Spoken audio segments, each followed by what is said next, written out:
हाँ जी दोस्तों, next section आता है। नेक्स्ट सेक्शन है आपका सेक्शन नंबर 144 जो कि बात करता है कि कौन से ऐसी ऐसी सर्विसेज हैं जो कि ऑडिटर आपका रेंडर नहीं कर सकता। मतलब auditor not to render certain services which is also called prohibited services. मतलब ऐसी सर्विसेज जो कि ऑडिटर जो है, जो ऑडिट तो कर ही रहा है, लेकिन अगर बोर्ड उसको कहता है तो भी वो ऐसी सर्विसेज को प्रोवाइड नहीं कर सकता। और अगर वो करेगा तो ऑब्वियसली बात है वो उस कंपनी का कंपनी ऑडिटर नहीं रह जाएगा, उसको ऑफिस को वैकेट करना पड़ जाएगा। बेसिकली डिस्क्वालिफिकेशन उसके ऊपर एप्लीकेबल हो जाती है। ठीक है, तो क्या कहा जा रहा है कि भैया जो एक ऑडिटर को अपॉइंट किया गया है इस एक्ट के अंदर, वो चाहे तो और भी एडिशनल सर्विसेज प्रोवाइड कर सकता है जो कि बोर्ड अप्रूव करता है, लेकिन इंक्लूड मतलब कुछ एक लिस्ट ऑफ सर्विसेज बताई गई है सेक्शन 144 के अंदर, वो उसके अंदर नहीं होनी चाहिए। मतलब other than this list of services any services can be provided by auditor on the approval of board. अगर बोर्ड अप्रूव कर दे तो अप्रूवल के बिहाफ पे आपका ऑडिटर जो है वो सर्विसेज प्रोवाइड कर सकता है, लेकिन वो जो सर्विसेज प्रोवाइड करेगा वो इस लिस्ट ऑफ सर्विसेज के अंदर के नहीं होनी चाहिए। अब क्या है लिस्ट ऑफ सर्विसेज के अंदर? सबसे पहला पॉइंट आता है आपका जिसमें कहा जाता है कि अकाउंटिंग एंड बुक कीपिंग की सर्विसेज नहीं होनी चाहिए। मतलब अकाउंटिंग और बुक कीपिंग की सर्विसेज एक ऑडिटर नहीं दे सकता उस कंपनी में जहां पे वो ऑडिट कर रहा है। इंटरनल ऑडिट नहीं कर सकता वो ऑडिटर, मतलब एक कंपनी ऑडिटर जो है वो इंटरनल ऑडिट नहीं कर सकता। Design and implementation of any financial information system, मतलब कि अगर कोई इंफॉर्मेशन सिस्टम है रिलेटेड टू फाइनेंस जिसका डिजाइनिंग वर्क चल रहा है या उसका इंप्लीमेंटेशन प्रोसेस चल रहा है कंपनी के अंदर, तो उसके अंदर कोई भी हेल्प नहीं कर सकता for the purpose of designing and for the purpose of implementation. क्यों? क्योंकि वो भी फिर अगेन उसकी बाइसनेस को मतलब एक तरीके से तंग करेगा। जो भी उसकी बाइसनेस थी वो नहीं रह जाएगी, जो उसकी इंडिपेंडेंस थी वो नहीं रह जाएगी। एक्चुरियल सर्विसेज होती हैं, अगर आपका जो चार्टर्ड अकाउंटेंट है वो अलॉन्ग विद दैट उसके पास एक्चुरियल भी कोर्सेज उसने किए हुए हैं और वो सर्विसेज प्रोवाइड करने के लिए भी वो कॉम्पिटेंट है, तो वो व्यक्ति वो वैसी सर्विसेज भी प्रोवाइड उसको नहीं कर सकता। इन्वेस्टमेंट एडवाइजरी सर्विसेज है, वो सर्विसेज नहीं दी जा सकती इसके द्वारा। इन्वेस्टमेंट बैंकिंग सर्विसेज है, वो भी प्रोहिबिटेड के अंदर आती है। Rendering of outsource financial services, कोई आउटसोर्सिंग की है, कोई फाइनेंशियल सर्विसेज है जो कि आउटसोर्स के थ्रू आप देना चाहते हो तो वो भी आप नहीं दे सकते हो। मैनेजमेंट सर्विसेज हैं तो वो भी प्रोवाइड नहीं की जा सकती। और उसके बाद लास्ट आता है आपका एनी अदर सर्विसेज एज में बी प्रिस्क्राइब, जो कि अभी तक प्रिस्क्राइब नहीं किया गया है। जैसा कि आपको हमेशा कहता हूं ये एक प्रकार का फिल इन द ब्लैंक्स होता है जिसको कि कभी भी चाहे तो फिल किया जा सकता है। तो इसलिए हमेशा एक रखा होता है एट द एंड कि एनी अदर सर्विसेज एज में be prescribe which is not yet prescribe.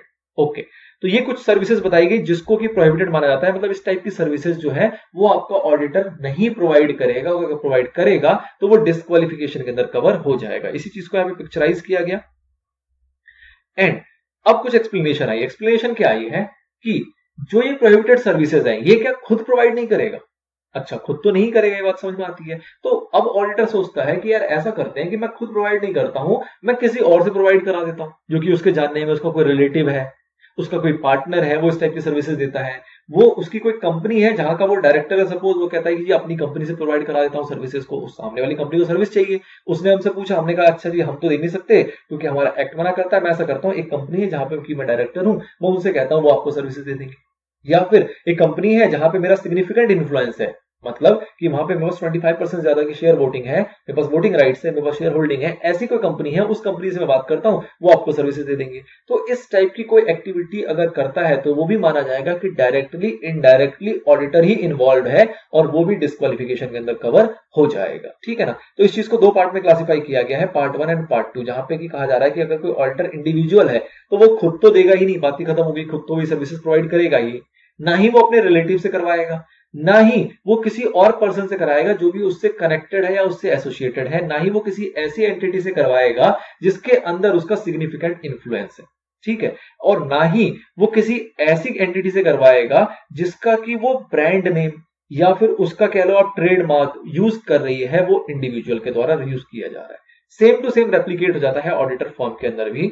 और इसको इस पैराग्राफ से पढ़ने से बेटर है कि आपको बड़े अच्छे से पिक्चर में बताया गया। क्या बताया गया कि in case of auditor being individual, तो क्या क्या वो डायरेक्टली इनडायरेक्टली में क्या कवर होगा कि सेल्फ, ये तो डायरेक्टली हो गया। थ्रू रिलेटिव, तो भैया वो भी आपके प्रोहिबिटेड में ही है, थ्रू रिलेटिव भी करोगे तब भी आप ही डिस्क्वालीफाई हो जाओगे। अदर पर्सन कनेक्टेड और एसोसिएटेड विद सर्च इंडिविजुअल, मतलब उस इंडिविजुअल से कोई भी कनेक्टेड पर्सन है, लाइक उसका पार्टनर हो सकता है, उसका कोई रिलेटिव का कोई रिलेटिव हो सकता है, दूर का रिलेटिव जिसे कहते हैं, किसी भी तरीके से अगर कनेक्टेड है तो वो भी आपका इसके अंदर कवर हो जाएगा।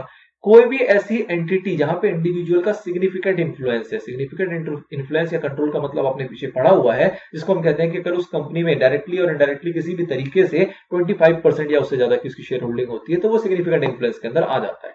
अच्छा जी, फिर कहा जाता है कि कोई भी एंटिटी जिसका कि नाम या ट्रेडमार्क या कोई ब्रांड यूज करता है वो इंडिविजुअल, तो वैसी एंटिटी भी मानी जाती है कि उसी की पेरेंट एंटिटी है, तो उस एंटिटी को भी वो इन्वॉल्व नहीं कर सकते इस सर्विसेज के लिए, और करेंगे तो वो इंडिविजुअल डिस्क्वालिफाइड माना जाएगा। फर्म की बात करें तो भैया फर्म डायरेक्टली खुद नहीं कर सकती है इन्वॉल्व, वैसी सर्विसेज नहीं दे सकती, ना ही कोई पार्टनर दे सकता है उस फर्म का, ना ही पेरेंट ऑफ फर्म दे सकती है, ना ही subsidiary of firm. Parent of firm मतलब कि कोई हमारी ऐसी फर्म है जिससे हम एसोसिएटेड है, विच इज हम क्या है वहां पे पेरेंट, और हमारे अंदर बहुत सारी सब्सिडरीज फॉर्म होती है, या फिर अगर हम खुद सब्सिडरी फॉर्म है, जैसे कि कंपनी के अंदर चलता है पेरेंट कंपनी सब्सिडरी कंपनी, ऐसा फॉर्म के अंदर भी चलता है, तो ना ही पेरेंट ऑफ फॉर्म ऐसी सर्विसेज प्रोवाइड कर पाएगी, ना ही सब्सिडरी ऑफ फॉर्म कर पाएगी, ना ही एसोसिएट एंटिटी ऑफ फॉर्म कर पाएगी। जैसा आपने देखा है कई सारे एसोसिएट्स होते हैं आपस में, इंटरलिंक्ड होते हैं फॉर्म्स, तो वैसे एसोसिएट एंटिटी जो होती है वो भी प्रोवाइड नहीं कर पाएगी। कोई भी ऐसी एंटिटी नहीं दे पाएगी इस टाइप की सर्विसेज जहां पे कि फर्म का सिग्निफिकेंट इन्फ्लुएंस हो,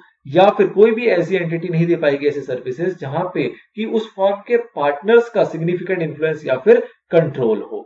उसके बाद कहा जाता है कि कोई भी ऐसी एंटिटी नहीं दे पाएगी जिसका कि नाम, ब्रांड या ट्रेडमार्क यूज कर रही है वो फर्म या फिर उसके पार्टनर्स, उसको यूज करते हुए काम कर रहे हैं, तो वो भी आपकी रिलेटेड एंटिटीज के अंदर ही आती हैं, तो वैसी एंटिटी भी ये सर्विसेज नहीं दे सकती, और अगर देती है तो एज अ कंपनी ऑडिटर आप डिस्क्वालिफाइड माने जाओगे वहां पे। तो this is section number 144। MCQ एक छोटा सा आप खुद से इसको सॉल्व कर लोगे। तो ये सेक्शन 144 की पूरी बातें थी, जिसके अंदर आपको बस ध्यान रखना है वो लिस्ट ऑफ सर्विसेज। ये लिस्ट ऑफ सर्विसेज आपको कहीं ना कहीं याद कर लेनी है, ये जो डायग्रामेटिकली यहाँ पे बताया गया है इसी से रिलेटेड याद नहीं भी करना है, बस आपको ये बताना चाहिए कि कौन कौन सी सर्विसेज हैं, ताकि आपके अगर क्वेश्चन के अंदर आता है तो आप उसके बेस पर डिसीजन ले पाओगे और अपने आंसर को लिख पाओगे कि भैया ये सर्विसेज आपकी 144 के अंदर कवर हो जाती है, दैट मींस ये प्रोहिबिटेड है, तो ये प्रोवाइड नहीं कर सकता हमारा कंपनी ऑडिटर। ठीक है, तो इस एंगल से थोड़ा सा इंपॉर्टेंट है ये, सिर्फ इन सर्विसेज के रिलेशन में। चलिए, तो this is all about section number 144। कुछ रिमेनिंग सेक्शंस आपके पास थोड़ी बहुत रह गए हैं, उसको हम आने वाली वीडियोस के अंदर कवर करके इसको रैप अप कर लेंगे।